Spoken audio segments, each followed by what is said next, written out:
오늘 말씀 제목은 전도자의 심정이라는 제목으로 함께 은혜를 나누겠습니다.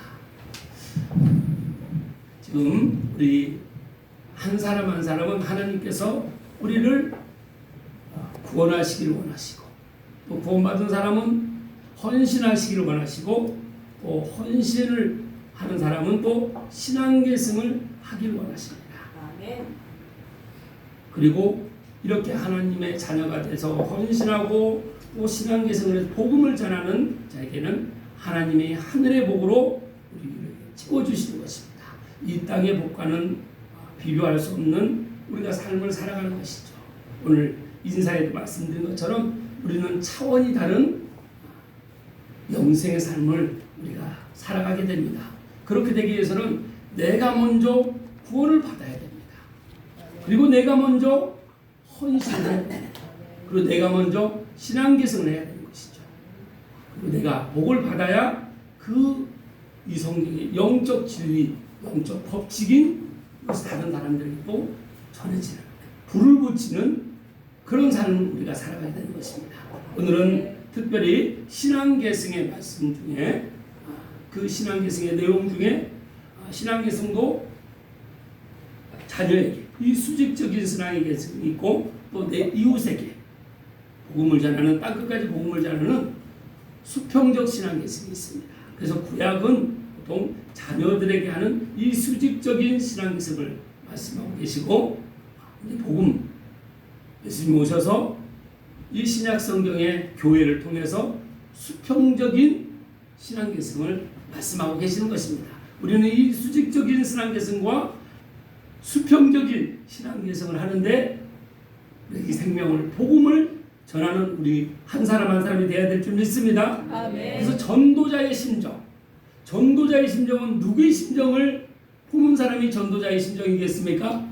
네. 예수님은 우리의 목자이십니다. 목자의 심정을 심은 그 사랑을, 그 마음을 받은 깨달은 사람만이 전도자의 심정으로 우리가 자녀들에게, 내 이웃에게 땅끝까지 이 생명을 전할 수 있는 힘이 있는 것입니다. 그래서 오늘 본문 말씀하신 것처럼 우리가 어떤 상황에서도 씨를 뿌리는, 복음의 씨를 뿌리는 우리가 그런 복된 삶을 살아가야 될 줄 믿습니다. 중국에 복음을 전하러 간 한 선교사가 있었습니다. 그런데 중국 그 낯선 땅에 또 언어도 통하지 않고 또 문화도 전혀 달랐습니다.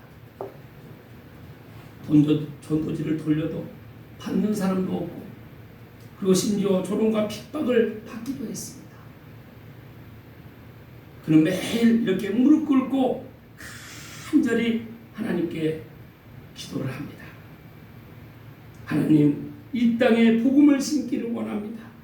비록 지금은 보이지 않아도 저는 뿌리겠습니다. 이렇게 몇 년이 지나도 단 한 명도 예수님을 믿지 않았습니다. 그러나 그는 포기하지 않았고 계속해서 눈물로 복음의 씨를 뿌렸습니다. 그리고 어느 날 병들어 쓰러진 한 노인이 그를 찾아왔습니다.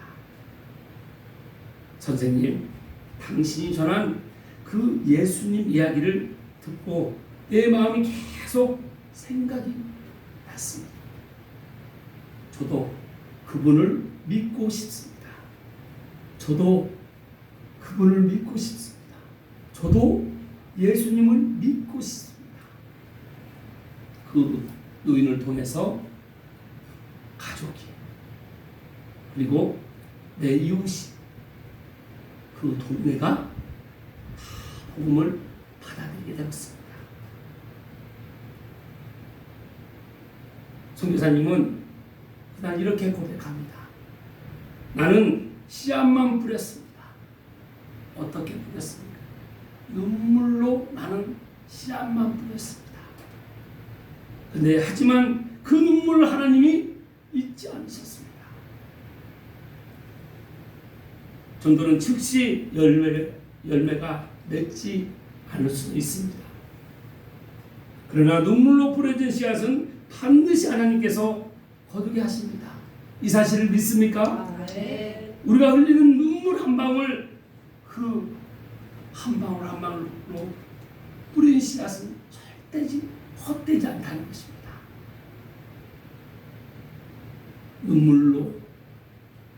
눈물을 흘리며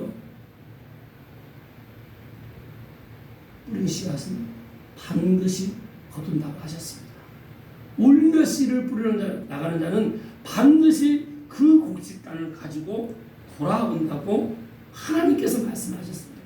우리는 그 믿음으로 오늘 당장 그 사람이 복음을 깨닫지 못하더라도 우리는 그 한 사람을 위해서 복음을 전하는 것입니다.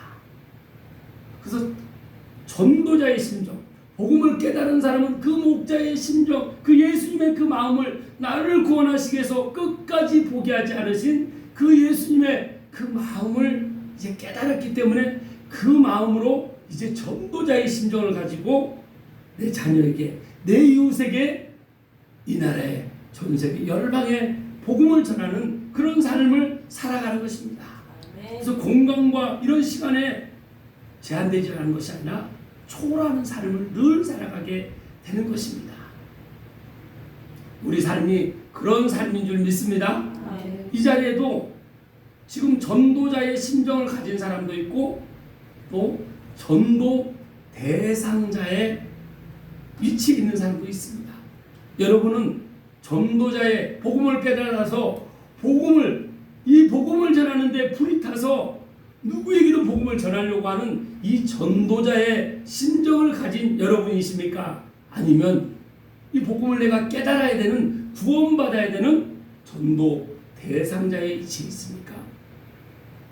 늘 그래서 우리는 이 말씀에 비추어서 내가 전도자의 마음으로 지금 복음을 전하는 사람은 한 사람 한 사람을 예수님의 마음으로 극진하게 대해서 어떻게든 복음을 깨달을 수 있도록 우리가 섬겨야 될 줄 믿습니다. 그리고 내가 아직 복음을 깨닫지 못했으면 여기 노인이 고백한 것처럼 저도 그분을 믿고 싶습니다. 저도 예수님을 믿고 싶습니다. 예수님을 믿으려면, 이 복음을 깨달으려면, 천국에 가려면 어떻게 하면 천국에 갈 수 있습니까? 이런 낮은 마음이 있어야 된다는 것입니다.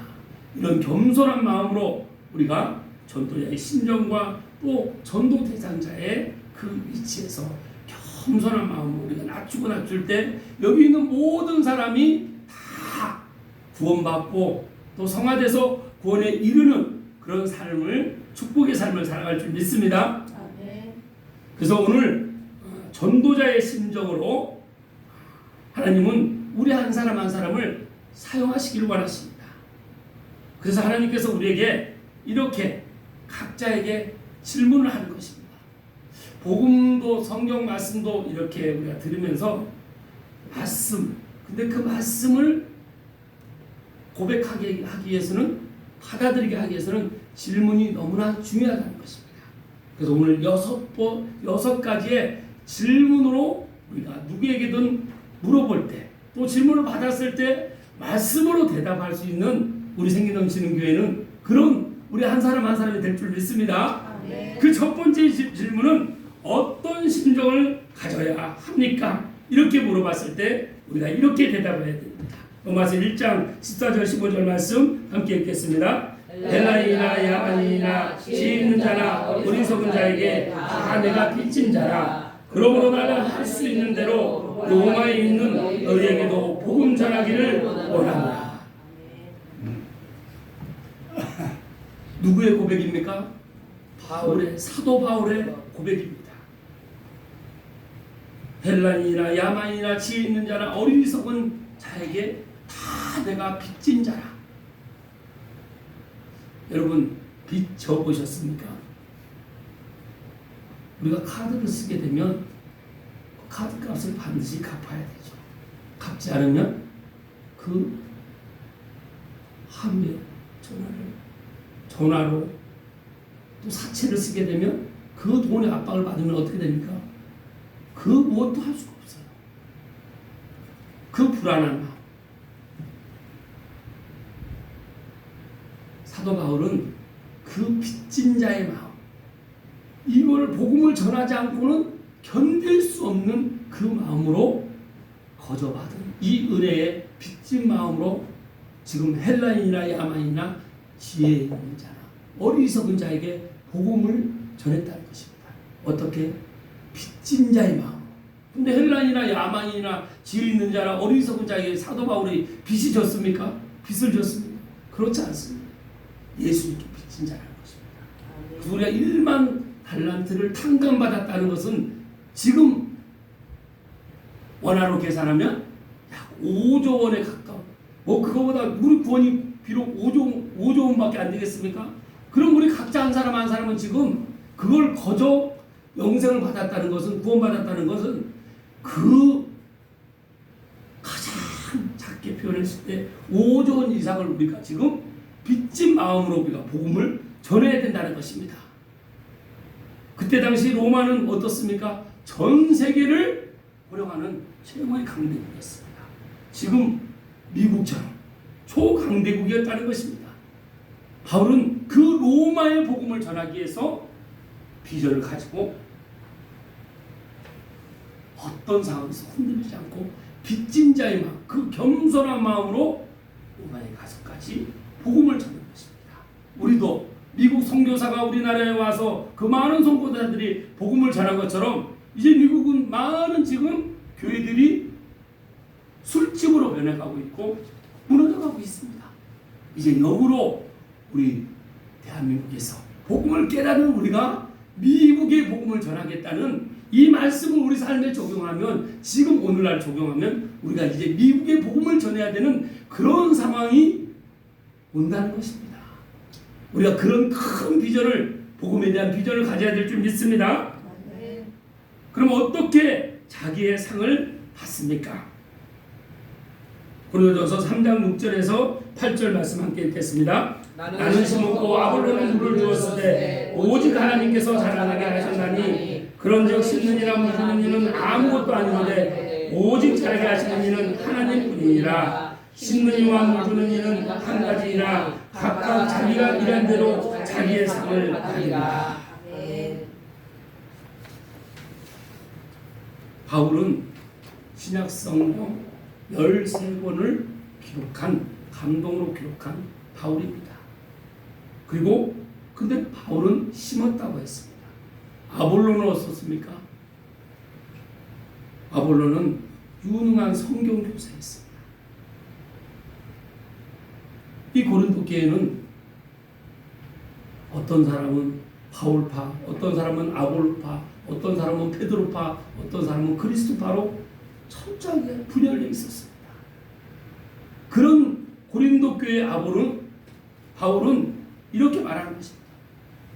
내가 어떻게 예수 그리스도를 나는 복음을 깨달은 사람으로서 너희에게 씨를 뿌렸을 뿐이다. 씨를 심었을 뿐이다. 그런 위치에 불과하다는 것입니다. 아볼로가 아무리 유능한 성경 교사라고 해도 물 주는 거에 불과하다. 오직 자라게 하는 분은 누구라고 하십니까? 하나님께서 자라게 하신다는 것입니다. 네. 그래서 우리는 오직 자라게 하시는 하나님이십니다. 그러면 우리는 씨를 심고 뿌리는데 집중하는 것이죠. 내가 다 하려고 하는 것이 아니라 내가 할 일만 하면 된다는 것입니다. 그래서 내가 할 일, 다른 사람이 할 일, 또 하나님이 하실 일이 있기 때문에 우리는 내가 할 일에 집중하는 것입니다.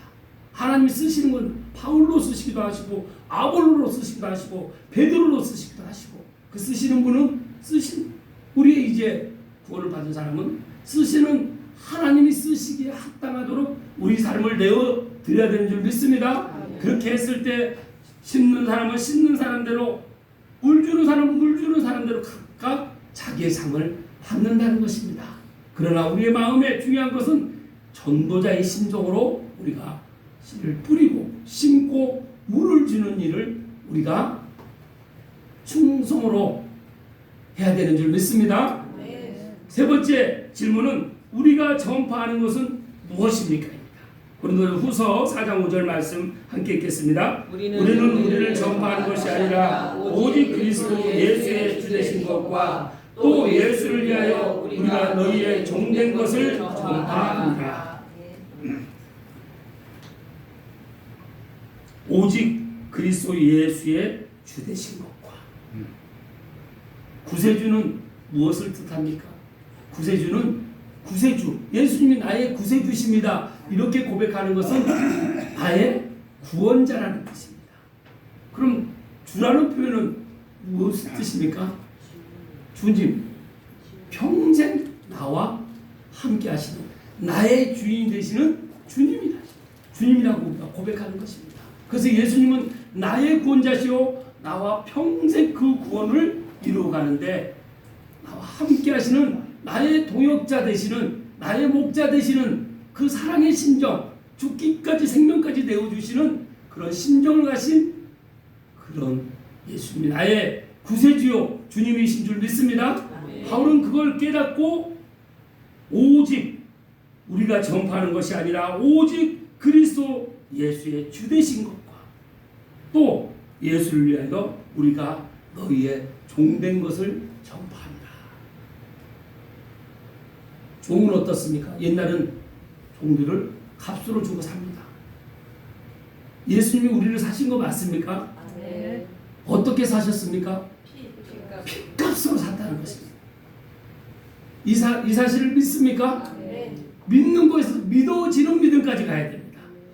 아무리 내가 힘들고 어렵고 환난이 와서 믿지 않으려고 해도 믿어지는 믿음, 그 믿음이 인격적으로 예수님을 만난 믿음입니다. 그렇게 믿는 사람은 이제 내가 주어가 아닌 것이죠. 내 삶을 위해서가 아니라 주어가 오직 내 삶에 오직 예수 그리스도가 주어가 되시는 것입니다. 그래서 우리가 갈라디아서 2장 20절 말씀처럼 이제 나는 죽고 예수를 살아. 내가 십자가에 예수님과 함께 십자가에 못 박혀 한다. 그런즉 이제는 내가 사는 것이 아니오 내 안에 그리스도께서 사시는 것이다. 이제 내가 육체 가운데 사는 것은 나를 사랑하사 나를 위하여 자기 자신을 버리신 하나님의 아들을 믿는 믿음 안에서 사는 것이다. 이렇게 고백하는 사람이 예수를 위하여 우리가 너희의 종된 것을 전파합니다. 내가 복음 전도 대상자에게 종의 마음으로 예수님께서 나를 파송하신 그 종된 마음으로 우리가 복음을 전할 때 우리가 포기하지 않는 것입니다. 그런데 내가 이만큼 했는데 결과를 보게 되면 내 의의를 나타내게 되면 우리는 중간에 포기하는 상황이 많이 생깁니다. 그래서 우리 의의는 다 내려놓고 오직 하나님의 의만 나타날 수 있도록 하나님의 영광만 나타날 수 있도록 우리가 겸손하게 복음을 전해야 될 줄 믿습니다. 아멘. 그래서 예수님이 우리 삶의 목적이 되는 것입니다. 내 자녀가 잘 되고 돈을 많이 벌고 명예가 높고 우리가 성공하는 것이 우리 삶의 목적이 아니라 오직 예수님만이 나의 삶의 목적이 되는 그런 삶을 우리가 살아갈 때 정말 예수님이 나의 삶의 주인이시라는 것을 고백하며 살아가는 사람이 가장 기쁨과 또 형통한 삶을 살아가는 줄 믿습니다. 네 번째 질문은 예수님이 오신 이유는 무엇인지 그에 대한 우리가 말씀으로 대답하는 말씀입니다. 누가복음 5장 31절로 32절 말씀입니다. 함께 읽겠습니다. 예수께서 대답하여 이르시되 건강한 자에게는 의사가 쓸데없고 병든 자에게나야 쓸데있나니 내가 의인을 부르러 온 것이 아니요 죄인을 불러 회개시키러 왔노라. 아멘. 예수님이 오신 이유가 무엇입니까? 의인을 여러분은 의인이십니까? 죄인이십니까? 그런데 예수님은 의인을 불러 온 것이 아니라고 말씀하신 것은 의인 누구를 지금 말씀하고 계십니까? 바리새인과 서기관을 지금 말씀하고 있는 것입니다. 내가 의롭다고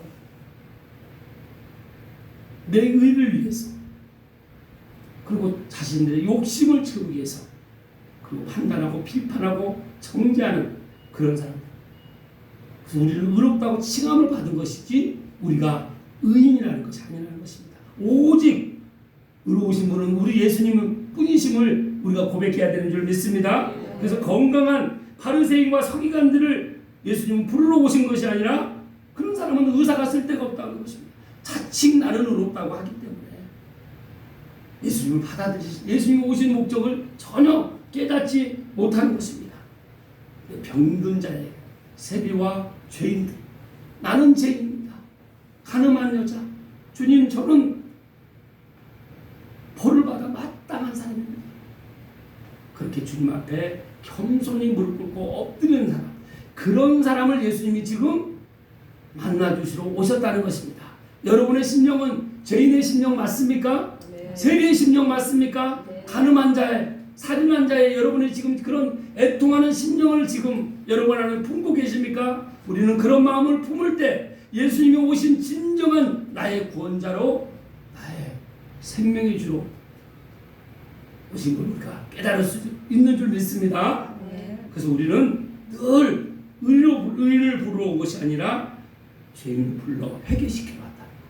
우리는 날마다 회개하는 것입니다. 그래서 우리가 영의 기도를 늘 해야 되는 것이죠.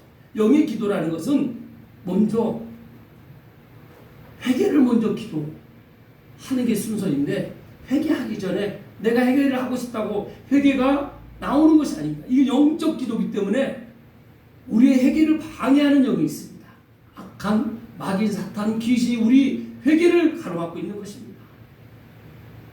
그래서 우리는 먼저 성령을 구하는 것입니다. 성령으로 충만하게, 성령님 초청합니다. 초대합니다. 저를 머리부터 발끝까지 성령이 오셔서 제 생각과 마음과 입술과 저의 모든 생각까지도 다 온전히 주장하여 주시옵소서. 그래서 성령이 충만하고 돼서, 그리고 예수 보혈의 피가 내 머리부터 발끝까지 예수 보혈의 피로 깨끗하게 하셔서, 그리고 회개를 하지 못하게 예수님을 인격적으로 만나지 못하도록 하는 그 악한 영 대적할 수 있는, 그래서 예수 그리스도 이름으로 많이 우리가 악한 영을 물리칠 수 있는 것입니다. 영적인 영물이기 때문에 보이지 않습니다. 그런데 그 악한 영들은 우리의 약점을 너무나 잘 알아요. 내가 무엇이 약한지, 어떤 게 부족한지, 어떤 부분이 잘 안 되는지를 너무 잘 알기 때문에, 특히 우리 마음에서 입으로 나오는 말을 듣고 들은 대로, 하나님께도 우리도 들으신 대로 그렇게 행하신다는 말씀은 우리가 하나님을 간절히 원하면 그대로 듣게 해주신다는 것입니다. 그런데 하나님의 영적인 그 생명의 은혜의 그거에 대한 고백이 아니라 누구를 판단하고 정죄하고 누구를 미워하고 이런 마음을 품게 되면 사단이 그걸 알고 내 마음을 딱 사로잡는 것입니다. 내 생각을 사로잡는 겁니다. 대적을 해야 됩니다. 그래서 마귀를 무조건 대적하라고 했습니다. 그래서 예수 그리스도 이름으로 명하노니 나를 방해하는 악한 영들은 떠나갈지어다, 이렇게 선포하는 것입니다. 그렇게 하고 회개 기도를 하는 것이죠. 그렇게 할 때 우리는 늘 승리하는 줄 믿습니다. 네. 다섯 번째 질문입니다. 죄인 하나가 회개하면 하늘에서는 어떤 일이 일어납니까? 우리 누가복음 15장 4절에서 7절 말씀 함께 읽겠습니다. 너희 중에 어떤 사람이 양 100마리가 있는데 그 중에 하나를 잃으면 99마리를 들에 두고 그 잃은 것을 찾아내기까지 찾아다니지 아니하겠느냐? 또 찾아낸즉 즐거움 없게 모으고 집에 와서 그 법과 이웃을 불러 모으고 말하되 나와 함께 즐기자, 나의 잃은 양을 찾아내오노라 하리라. 내가 너희에게 이르노니 이와 같이 죄인 한 사람이 회개하면 하늘에서는 회개할 것 없는 의인 99으로 말미암아 기뻐하는 것보다 더하리라. 아멘. 우리 공동체는 기쁨을 나누면 어떻게 됩니까? 공동체에서 기쁨을 나누면 배가 됩니다. 슬픔을 나누면 어떻게 됩니까? 반이 됩니다. 이 말씀은 곧 그런 말씀이기도 합니다. 100마리 양 중에 한 마리를 잃어버렸습니다. 그럼 그 주인이 그 잃어버린 양을 찾으러 가는 것은 당연하게 찾으러 가는 것이죠. 그런데 99마리의 그 포지션이 너무나 중요하다는 것입니다. 그 돌아온 있던 99마리와 그 잃어버린 한 양을 찾는 그 주님이 찾아서 어깨에 메고 지고 와서 잔치를 벌립니다. 그럼 여러분들은 그 잔치에 여러분 지금 함께 박수를 보내주면서 너무 잘 돌아왔다고 다행이다고 그 상처투성이로 망가진 몸으로 돌아온 그 양을 여러분이 기쁘게 맞이할 준비가 되어 있습니까? 아멘. 품어줄 준비가 되어 있습니까? 아멘. 그래서 이 공동체 안에서는 늘 전도자의 심정을 가진 사람도 있고 전도 대상자도 있다는 것입니다.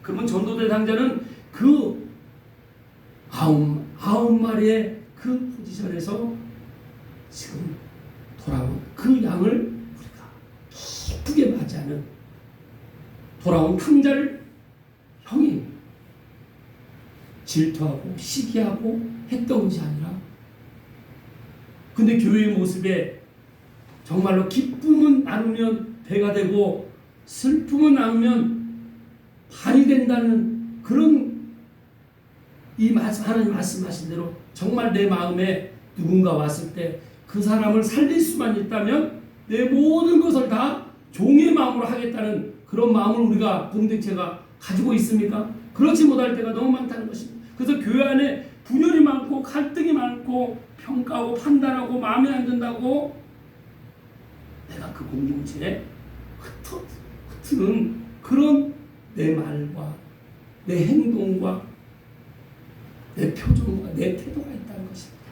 그래서 우리는 늘 기쁨을 나눠서 배가 되게 하고 슬픔은 나눠서 반이 되게 하는 그런 공동체가 되는 줄 믿습니다. 네. 그래서 죄인 한 사람이 돌아오면 하늘에서는 회개할 것 없는 의인 99보다 더 기뻐하는 그런 천국 잔치를 99명도 같이 해야 된다는 것입니다. 아멘. 그래서 위로하고 품고 더 다시 회복돼서 건강하게. 그래서 이 99마리 의인 99명에 해당될 수 있도록 건강한 공동체로 한 사람 한 사람이 더해지는 줄 믿습니다. 그래서 사도행전 2장 46절 47절 말씀처럼 날마다 마음을 같이하여 성전에 모이기를 힘쓰는 것.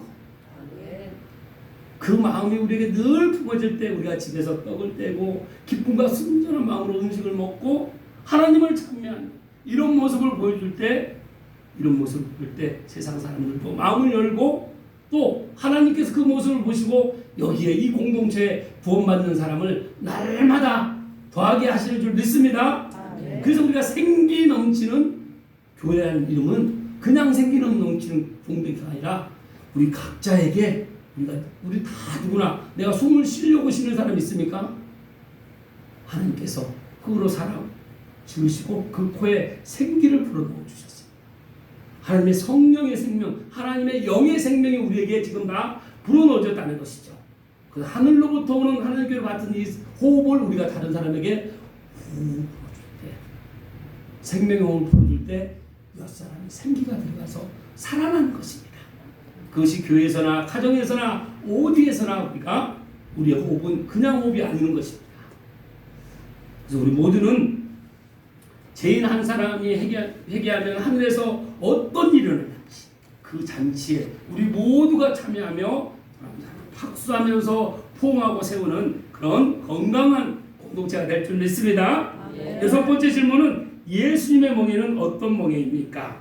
마태복음 11장 28절에서 30절 말씀입니다. 함께 읽겠습니다. 수고하고 무거운 짐진 자들아 다 내게로 오라. 내가 너희를 쉬게 하리라. 나는 마음이 온유하고 겸손하니 나의 멍에를 메고 내게 배우라. 그리하면 너희 마음이 쉼을 얻으리니 이는 내 멍에는 쉽고 내 짐은 가벼우리라 하십니다.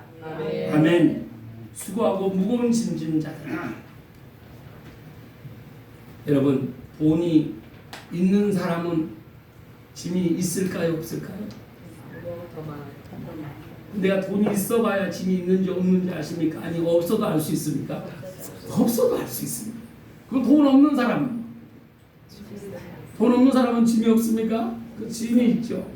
나이가 많은 짐이 있습니다. 젊은 사람 짐이 있습니다. 남자, 여자 다 짐이 있습니다. 대통령은 짐이 없을까요? 그럼 우리 대한민국의 국민 한 사람 한 사람 짐 없는 사람 있습니까? 없습니다. 다 짐이죠. 각자의 다 짐을 지금 지고 있다는 것입니다. 그 짐이 어떻습니까? 무겁습니까? 가볍습니까? 그런데 우리 주님은 다 수고하고 무거운 짐이잖아. 다 내게로 오라. 내가 너희를 쉬게 하리라. 누구한테 와야 이 짐이 가벼워진다는 것입니까? 이건 지금 영의 말씀을 말씀하시는 거예요. 세상의 짐도 하물며 그렇게 무거운데 영의 짐은 무겁습니다. 이 마음의 짐, 생각의 짐, 내가 그렇게 안 하려고 해도 약하면 나를 방해하기 때문에 짐을 다른 사람한테 오히려 전가를 시키는 것입니다. 근데 이 짐을 누구에게 맡겨야 된다고요? 예수님께 맡길 때만 가벼워진다는 것입니다. 힘을 얻을 수 있다는 것입니다. 예수님은 마음이 온유하고 겸손하니 내게 와서 배우라는 것입니다. 누구에게 배우라고요? 예수님께 와서 배우라는 것입니다. 그래서 목자의 심정을 가진 사람은, 그걸 깨달은 사람은 전도자의 심정, 그래서 예수님의 심정을 품고 보는 것입니다. 그런데 아직 전도 대상자는 이 복음을 깨달았습니까? 못 깨달았습니까? 그러면 전도 복음을 깨달은 사람도 다 전도 대상자예요. 그 과정을 다 겪었습니다. 나도 누가 복음 전하면 부담스럽고 믿고 싶어도 안 믿어지고 졸리고 성경을 보려고 해도 봐지지 않고 기도하려고 해도 기도가 안 되고. 나만 겪었을까요? 다 겪었습니까? 다 겪었어요. 나만 특별히 겪는 것이 아니라 다 누구나 겪는 것입니다. 이 수고하고 무거운 짐을 다 주님께 맡기면 해결될 텐데 하는 전도자는 그런 마음을 갖고 전하는 것이죠. 근데 알아요? 알아줍니까? 못 알아줍니까? 내 부모가, 내 형제가, 내 자녀가 알아주면 너무 좋겠는데 깨닫기만 하면 나와 같이 정말 이 수고하고 무거운 짐이 정말 가벼워지고 힘을 얻게 되는데 이걸 깨닫지 못하니까 한잔한 마음으로, 불쌍한 마음으로 우리가 기도하면서 할 수 있도록 계속 끊임없이 씨를 뿌리는 것을 하는 것이죠. 그래서 우리가 복음을 다 깨달을 때까지 우리의 멍에는 어떤 멍에인지, 복음을 깨닫지 않은 사람은 이 영적 멍에가 어떤지를 모릅니다. 그래서 복음을 깨달을 때까지 이 노인의 마음처럼 저도 예수님을 만나게 해주세요. 우리가 짐이 없는 가지고 다 누구나 짐이 있다는 걸 우리가 안 만나봐도 다 아는 것처럼 우리의 모든 짐이 주님께 다 옮겨져서 이 전도자의 심정처럼 나도 예수님 만나서 그 무거운 짐이 가벼워진 것처럼 내가 만나는 사람이 다 그 짐이 예수님께 옮겨져서 이미 예수님이 2000년 전에 그 짐을 다 우리의 고통과 고난과 죄까지 다 감당하셨기 때문에 그 사실을 믿고 인격적으로 만나기만 하면 내 인생은 끝나는 것입니다. 그래서 하나님을 만나면 우리 인생은 끝난 것이다. 그런 찬양이 나왔더라고요. 너무나 제목이 멋지지 않습니까? 하나님을 만나면 끝난 것이다. 우리 다 같이 한번 선포해 보겠습니다. 하나님을 만나면 끝난 것이다. 우리 인생의 모든 문제가 해결된 줄 믿습니다. 네. 그 믿는 믿음으로 우리가 목자의 심정을 품은 전도자의 심정으로 어떤 산에서도 씨를 뿌리고 눈물을 흘리며 울며 씨를 뿌릴 때 그 눈물을 하나님께서 다 받으시고 하나님 때 나의 가족, 내가 만나는 사람, 또 어디 지금 앞으로 만나게 될 사람까지 다 구원받게 하실 줄 믿습니다. 그 믿음으로 나가는 여러분과 저의 삶이 되시길 주님의 이름으로 축복합니다. 기도하겠습니다. 하나님 참으로